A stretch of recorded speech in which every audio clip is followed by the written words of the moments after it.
لیکن جو شخص بھی تم میں سے موجود ہو اس مہینے میں، اپنے گھر میں موجود ہے، اپنے شہر میں موجود ہے، سفر پر نہیں ہے، یا یہ ہے کہ جو شخص بھی اس مہینے کو پائے، اس کی زندگی میں یہ مہینہ آ جائے، یہ برکتوں کا ایک موقع اسے مزید حاصل ہو جائے، فَلْيَصُمْ، یہ امر کا صیغہ ہے، یہ وجوب ہے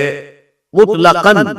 اب اس میں جو دو رعایتیں پہلے دی گئی تھی ان میں سے ایک کو برقرار رکھا، وَمَنْ كَانَ مَرِيضًا أَوْ عَلَى سَفَرٍ فَعِدَّةٌ مِّنْ أَيَّامٍ أُخَرَ، یہی وہ الفاظ ہیں جن کی بنا پر میرا گمان اس وقت بھی یہ تھا کہ یہ دو بیک وقت نازل نہیں ہو سکتی آیات۔ یہ جو تکرار ہے بے معنی تکرار ہو جائے گی پھر اگر ایک ہی وقت میں نازل ہو رہی ہے، اور قرآن مجید کی فصاحت اور بلاغت سے یہ چیز بعید ہے کہ وہاں پر اس طرح کی تکرار بلا سبب ہو رہی ہے۔ قرآن میں اور بہت سی آیات ہیں جن میں کہ آپ کو معلوم ہے کہ پورا رکوع ہے سورہ مزمل کا، جس میں قیام اللیل کا حکم ہے، پھر اسی کے آخر میں وہ آیت شامل کر دی گئی ہے جو کم سے کم 1 سال بعد نازل ہوئی ہے، جس میں کہ رات کے قیام کا وجوب ختم کر دیا گیا، اور صرف یہ کہ جتنا بھی تم سے ممکن ہو سکا کرو، ضروری نہیں ہے کہ تہائی شب ہو، آدھی ہو، 2/3 ہو، جتنا بھی ممکن ہو قرآن پڑھا کرو رات کو۔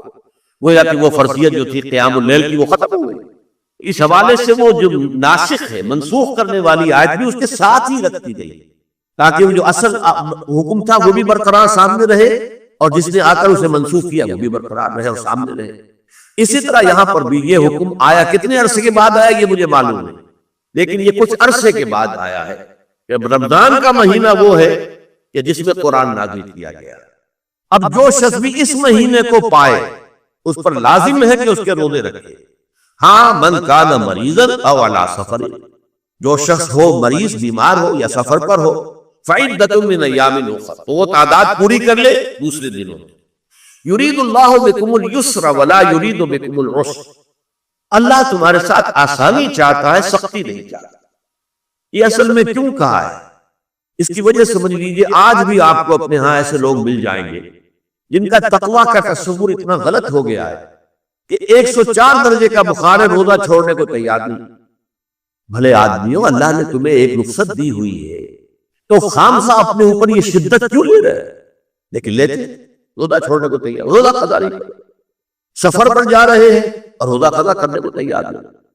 ایک موقع پر ایک غزوے کے دوران ایسا ہوا کہ کچھ لوگوں نے روزہ رکھا ہوا تھا، لیکن وہ اتنے یوں سمجھیے مزمحل ہو گئے کہ جب پڑاؤ پر پہنچے تو جن کا روزہ نہیں تھا انہوں نے تو بڑی چاق و چوبند طریقے سے خیمے نصب کیے، سارا بندوبست کیا، اور یہ جا کر بے سود ہو کر بے ہوش ہو کر گر پڑے۔ تو حضور نے فرمایا ان کو دیکھ کر، لیس من البر الصیام فی السفر، سفر میں روزہ رکھنا یہ کوئی نیکی کا کام نہیں، یہ نیکی کا غلط تصور ہے کہ جو تم نے اپنے اختیار کر لیا۔ یہ تمہارے اندر تشدد پسندی پیدا ہو رہی ہے۔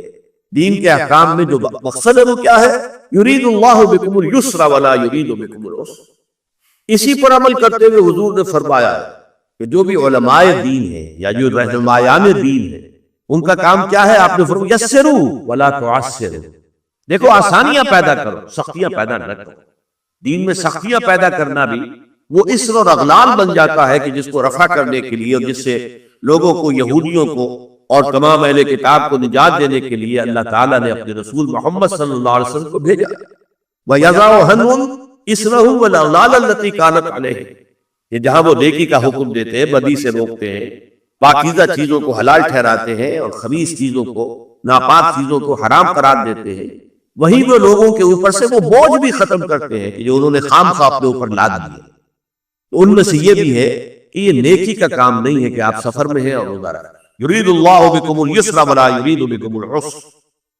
وَلِتُكْمِلُوا الْعِدَّةَ، لیکن یہ بات واضح رہے کہ اب تمہارے لیے تعداد کو پورا کرنا لازم ہے۔ یہ نہیں ہے کہ آپ اس کی جگہ پر فدیہ دے دیں تو بات پوری ہو جائے، نہیں۔ روزے کی تعداد آپ کے رمضان میں 2 روزے 3 روزے چھوٹ گئے بیماری کی وجہ سے، ٹھیک ہے، لیکن دوسرے دنوں میں اس کی قضا دینی لازم ہے۔ وہ روزے رکھنے جو ہے آپ پر لازم ہے، ان کی تعاقب کا کوئی بدل جو ہے وہ فدیہ نہیں ہو سکتا۔ البتہ یہ نوٹ کر لیجئے، یہ حکمت نبوی ہے کہ یہاں اگرچہ وہ فدیے کا حکم جو ہے گویا کہ بظاہر قرآن مجید کے الفاظ سے محسوس ہوتا ہے کہ مطلقاً منسوخ ہو گیا، لیکن حضور نے اس کو خاص حالتوں میں باقی رکھا ہے۔ کوئی شخص اتنا بوڑھا ہو چکا ہے یا خاتون اتنی بوڑھی ہو چکی ہے کہ دن بھر کا فاقہ جو ہے اس میں اندیشہ ہے کہ کہیں ہلاک نہ ہو جائے. کوئی مریض ہے، مرد ہے یا عورت ہے، وہ ڈائبٹیز کی مریضہ ہے، اس کو وہ شوگر کا مرض ہے اور وہ اس کو برداشت نہیں کر سکتی، شوگر لیول بہت نیچے ہو جائے تو موت واقع ہو سکتی. کوئی ایسا مریض ہے جس کو مرض سے شفا پانے کی اب کوئی امید ہے ہی نہیں کہ میں مرض سے شفا پا جاؤں گا یا پا جاؤں گی تو اس کے بعد میں روزہ مکمل کر دوں. نہیں،